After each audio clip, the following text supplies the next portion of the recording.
పోయి అడుగుదాంపా, ఆ కచేరీ కాడ కూర్చొని రుణమాఫీ అయిందా కాలేదా, ఏ ఊర్లో పోయి అడుగుదాం. నువ్వు రెడీగా ఉన్నావా? నిజంగా నువ్వు చేసింది నిజమైతే, రుణమాఫీ జరిగిందని నువ్వు నమ్మితే ఎందుకు భయపడుతున్నావు? పోదాంపా, ఏ ఊరికి పోదాం. నువ్వు రావట్లేదంటే నువ్వు రుణమాఫీ చేయనట్టు, రైతుల్ని మోసం చేసినట్టు. నువ్వు చేసినోడివైతే పోదాం కొడంగల్, నీ కాన్స్టిట్యున్సీలో ఏ ఊరికి పోదామో పోదాంపా అంటే నువ్వు చేయలే, మోసం చేసిన రుణమాఫీ విషయంలో కూడా. నిన్న ఆయన మాట్లాడు ఎంత చిల్లరగా మాట్లాడినరు రేవంత్ రెడ్డి గారు, మీరు చూశారు. బీజేపీతో కుమ్మక్కు రాజకీయాలు. నిన్న జరిగిన చర్చ ఏంది? గవర్నర్కు ధన్యవాదాలు తెలిపే తీర్మానం. కానీ నిన్న రేవంత్ రెడ్డి ప్రసంగం చూస్తే ఏం కనబడుతుందంటే, మోడీ గారిని ప్రసన్నం చేసుకోవడానికి ఆయన తాపత్రయపడ్డట్టు కనబడుతున్నది. షార్ట్ బ్రేక్ తీసుకుందాం, స్టే విత్ us. ఇట్స్ స్వతంత్ర.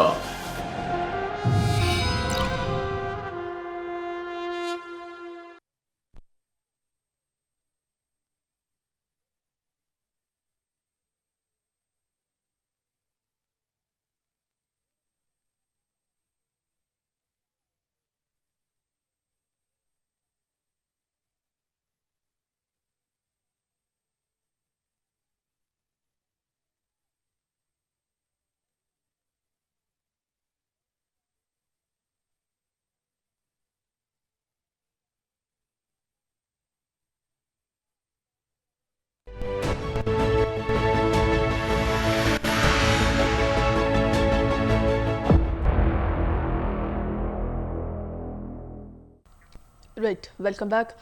బీఆర్ఎస్ భవన్లో మాజీ మంత్రి హరీష్ రావు మాట్లాడుతున్నారు. ఇప్పుడు లైవ్ చూద్దాం. ఏమంటాడు? మోడీ చెడ్డోడు అని రాహుల్ గాంధీ అంటుండు. రేవంత్ రెడ్డి ఏమో మోడీ మంచోడు అని రేవంత్ రెడ్డి అంటుండు. అంటే ఇప్పుడు రేవంత్ రెడ్డి గారు, మీరు మోడీ గారు మంచోడు అంటే రాహుల్ గాంధీ చెడ్డోడు అన్నట్టే కదా. నువ్వు ఏం చెప్పదలుచుకున్నావు నేను అడుగుతా ఉన్నా. ఇంకైనా నిన్న మాట్లాడుతూ నేను రెండోసారి గెలుస్తా అనేకను నిన్న చిట్ చాట్లో మాట్లాడిండు. నీ ముసుగు తెలిసిపోయింది, నీ సంగతి తెలియలేదమ్మనా. గ్రాడ్యుయేట్ ఎమ్మెల్సీ ఎన్నికల్లో నువ్వు నీ మంత్రులు గల్లీ తిరిగిన, కాళ్ళు ఏళ్ళు పట్టుకున్న, నీళ్ల ప్రాయంగా డబ్బులు ఖర్చు పెట్టిన రాష్ట్రంలోని మేధావి లోకం నీ పాలన బాగలేదు అని నిన్ను బండకేసి కొట్టింది. అయిపోయింది నీ పని. నువ్వు గ్రాడ్యుయేట్ ఎన్నికల్లో పోయి అబద్ధాలు చెప్పినావు. 57,000 ఉద్యోగాలు ఇచ్చిన అంటే నువ్వు ఇచ్చిన 57,000 కాదు, 7,000. మిస్టర్ రేవంత్ రెడ్డి, నువ్వు అబద్ధం ఆడుతున్నావని నిరుద్యోగులకు ఉద్యోగులకు అర్థమైంది కనుకనే నిన్ను బండకేసి కొట్టింది. ఇప్పటికైనా బుద్ధి తెచ్చుకో. మేము 1,62,000 ఉద్యోగాలు ఇచ్చినాం ఆ రోజు. 10 ఏళ్ల కేసీఆర్ పాలనలో 1,62,000 ఉద్యోగాలు ఇచ్చాం. పోలీస్ కానిస్టేబుల్ కానీ, స్టాఫ్ నర్సులు కానీ, నిన్నగాక మొన్న ఇచ్చిన లెక్చరర్ ఉద్యోగాలు కానీ, ఇవన్నీ కేసీఆర్ గారి హయాంలో నోటిఫికేషన్ ఇచ్చి, పరీక్ష పెట్టి, ఫలితాలు ఇచ్చి, చిన్న కోర్టు కేసుల వల్లనో ఇంటర్వ్యూల కోసమో ఆగి ఉన్న వాటికి నువ్వు పత్రాలు పంచి నేను ఉద్యోగాలు ఇచ్చిన అంటే నమ్ముతారా?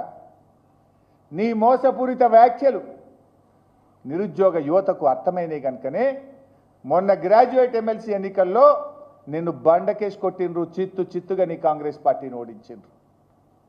నువ్వు 15 నెలలకే ఈ రాష్ట్ర ప్రజలకు భారంగా మారిపోయినావు. రెండోసారి నీకు అవకాశం మాట పోయింది. ఆల్రెడీ మొన్ననే నీ ఓటమి, నీ పతనం ప్రారంభమైంది.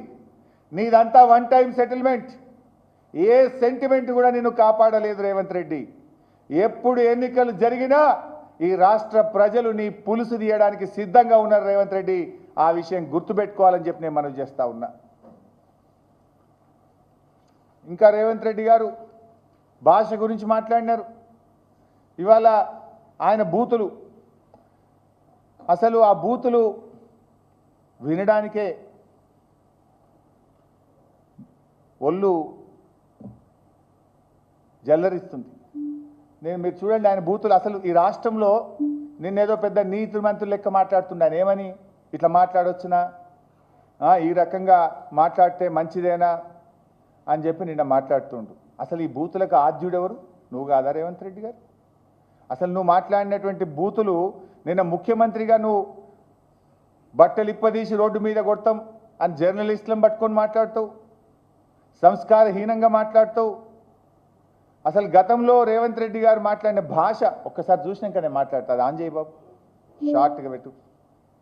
ఈ సన్నాసి రండ అలాగే ఎర్ర గాల్చి పిర్రల మీద వాతలు పెడతాం. మీరు ఒక్కసారి చెప్పండి. నీ ముడ్డి మీద డ్రాయర్ కూడా ఉండదు పీకడం మొదలు పెడితే బిడ్డ. నడి బజార్లో ఉరి తీయాలన్నా 100 మీటర్ల గోతి తీసి పాతి పెట్టాలన్నా ఒక్కనొక్కని పండబెట్టి తొక్కి పేగులు తీసి మెడలేసుకొని ఊరేగుతాం బిడ్డ. లోపల నా కొడుకులు ఛానళ్ళు ఉన్నాయి కదా అని అడ్డగోలు చేస్తే చూసుకుంటూ ఊకుంటా అంటారు. పండబెట్టి తొక్కి పేగులు తీస్తే గాడిద కొడుకులు నొక్కనొక్కని. అట్లాంటి లపుట్ నా కొడుకులకు నేను సమాధానం చెప్పను. దాని అమ్మ మొగుని ఇంట్లోనే అన్ని తెచ్చి చూపించుకోమని చెప్పు. టీవీలో వేసుకో, నాకు ఏం అభ్యంతరం లేదు.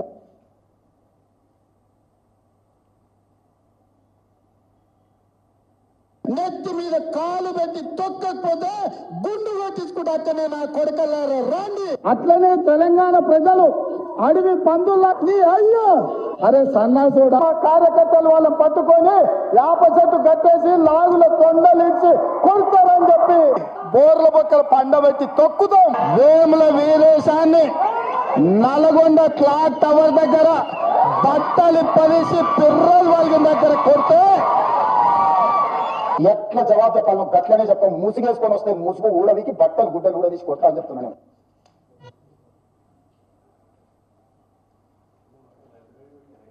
ఇంకా చాలున్నాయి. ఇంకా మా వాళ్ళు మరీ 5 నిమిషాలు తయారు చేస్తే వద్దులే ఆ బూతులుంటే ఇంక ఇప్పటికే పిల్లలు చెడిపోతున్న రాష్ట్రంలో 1 నిమిషానికి కుదించమని చెప్పిన.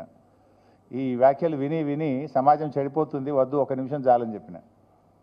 అంటే నేను అనేది ఏంటంటే రేవంత్ రెడ్డి గారు